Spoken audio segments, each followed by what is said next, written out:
in harmonia progressio. Nama saya Iwan Sudrajat, mendapat amanah dari pimpinan ITB untuk menjadi dekan SAPPK yang pertama pada periode 2006-2010. SAPPK didirikan tanggal 29 Agustus 2005 berdasarkan SK Rektor ITB.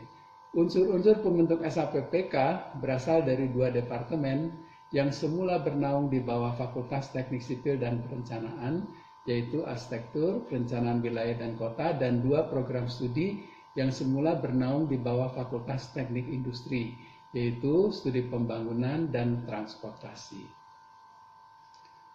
SAPPK ITB mulai aktif beroperasi sejak tanggal 1 Januari 2006 sebagai unit implementasi akademik yang bertanggung jawab melaksanakan kegiatan pendidikan, penelitian, dan pengabdian masyarakat.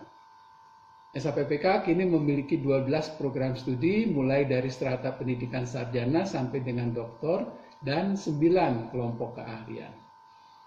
SAPPK ITB mengemban amanat untuk membina dan mengembangkan pengetahuan ilmiah, budaya, dan komunitas akademik yang kondusif, serta jejaring dan inisiatif kerjasama internasional. Pada tanggal 29 Agustus 2020, SAPPK memperingati lustrum yang ketiga. Banyak kemajuan dan prestasi yang telah dicapai oleh SAPPK selama kurun waktu 15 tahun terakhir. Semoga kinerja akademik SAPPK dapat terus ditingkatkan di masa selanjutnya untuk mendukung pencapaian ITB sebagai perguruan tinggi yang unggul, bermartabat, mandiri, dan diakui dunia. Selamat merayakan lustrum yang ketiga tahun 2005-2020. Dirgahayu SAPPK. Sejahtera sivitas akademikanya. Vivat SAPPK. Memperingati ulang tahun SAPPK yang ke-15, ada baiknya kita menerawang kembali saat-saat ITB BHMN dimulai pada tahun 2000. Jadi ketika itu kita mengenal 3 satuan kerja yang utama ya dalam menegaskan otonomi perguruan tinggi saat itu. Satuan akademik, satuan kekayaan dan dana, yang ketiga adalah satuan usaha komersial. Ya. SKD dan SUK, dua yang terakhir ini kemudian menjelma sekarang menjadi apa yang disebut dengan BPUDL ya. Nah, perhatian kita saya kira kembali ke satuan akademik. Ketika otonomi perguruan tinggi dimulai, wujud dari satuan akademik yang seperti apa menjadi titik perhatian dari Senat Akademik tentunya. Senat Akademik diharapkan memberikan arahan-arahan yang penting di dalam mewujudkan otonomi perguruan tinggi tadi. Nah, Senat Akademik ITB pada akhirnya pada tahun 2003 ya, setelah dimulai BHMN kita pada tahun 2000 tadi, itu menghasilkan apa yang disebut dengan restrukturisasi satuan akademik ya. Dikenal misalnya apa yang kita sebut dengan SK 034 tahun 2003 ya. Di situ wujud kelembagaan akademik ITB, satuan akademik ITB menjadi apa yang kita kenal dengan keserumpunan ya, konsep keserumpunan yang disebut dengan fakultas dan sekolah. Bentuk fakultas atau sekolah ini sangatlah tipikal ITB ya. Jadi departemen itu dihilangkan.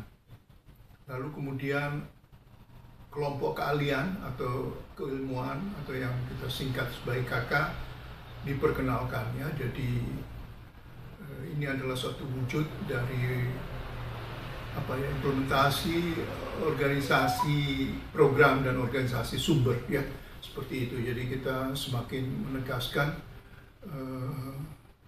arah-arah atau wujud kelembagaan dari satuan akademik tersebut.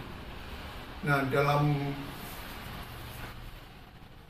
implementasi dari konsep ini kemudian kita memperkenalkan sebanyak 12 buah fakultas dan sekolah baru ya.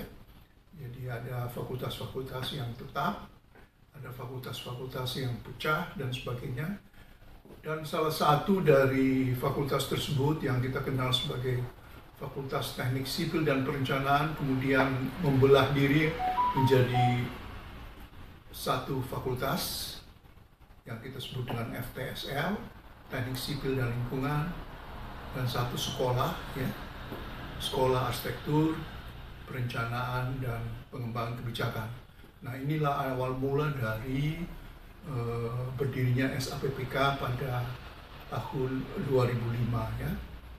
Nah, masih ada satu fakultas lagi, FITB, di mana program studi yang tadinya ada pada FTSP yaitu Teknik Geodesi itu bergabung di sana, ya. Jadi kalau mau disebut sebagai pecah kepada menjadi tiga fakultas baru atau sekolah baru, dan bisa juga lah, ya, jadi FITB di mana program studi geodesi bergabung, kemudian FTSL sipil dan kelautan, ya, dan teknik lingkungan itu bergabung, dan kemudian sisanya SAPPK, prodi arsitektur dan perencanaan wilayah dan kota atau planologi, ya. Seperti itu. Jadi itulah kira-kira wujud kelembagaan baru dan yang melahirkan SAPPK. Saya, Wijaya Martokusumo, dari kelompok keahlian Perencanaan Arsitektur, Sekolah Arsitektur, Perencanaan dan Pengembangan Kebijakan, pernah mendapat amanah sebagai Dekan SAPPK ITB periode 2015-2020. Periode tersebut menjadi masa tugas yang menantang sekaligus menyenangkan. Walaupun demikian, saya harus mengakhiri lebih awal karena saya mendapat penugasan baru sebagai Sekretaris Institut sejak akhir Januari 2020. SAPPK berdiri resmi pada tanggal 29 Agustus tahun 2005. Terbentuk dari dua departemen besar yakni arsitektur sejak tahun 1950 dan planologi sejak tahun 1959. Kemudian diikuti program studi transportasi dan program studi pembangunan. Kini, SAPPK memiliki 12 program studi dan telah berkomitmen untuk berkarya di bidang perancangan, perencanaan, dan pengembangan kebijakan lingkungan binaan. Sudah banyak kiprah dan prestasi yang dihasilkan. Harapan saya ke depan, SAPPK bisa semakin solid, guyup dan berprestasi. Dirgahayu SAPPK 2005-2020. Assalamualaikum warahmatullahi wabarakatuh. Salam sejahtera bagi kita semua. Saya Denny Zulkaidi, Dekan Sekolah Arsitektur Perencanaan dan Pengembangan Kebijakan, periode pendek Februari sampai dengan Mei 2020, mengucapkan selamat atas hari jadi SAPPK yang ke-15 pada tahun 2020 ini. Selama 15 tahun, SAPPK telah berkontribusi dalam bidang pendidikan, penelitian, dan pengabdian kepada masyarakat pada skala lokal, regional, maupun internasional. Kedepannya, semoga SAPPK selalu menjadi yang terdepan di bidang kebijakan, perencanaan, dan pengembangan kebijakan pada skala lokal, regional, nasional, maupun internasional. Dirgahayu SAPPK, jayalah selalu SAPPK. Wassalamualaikum warahmatullahi wabarakatuh.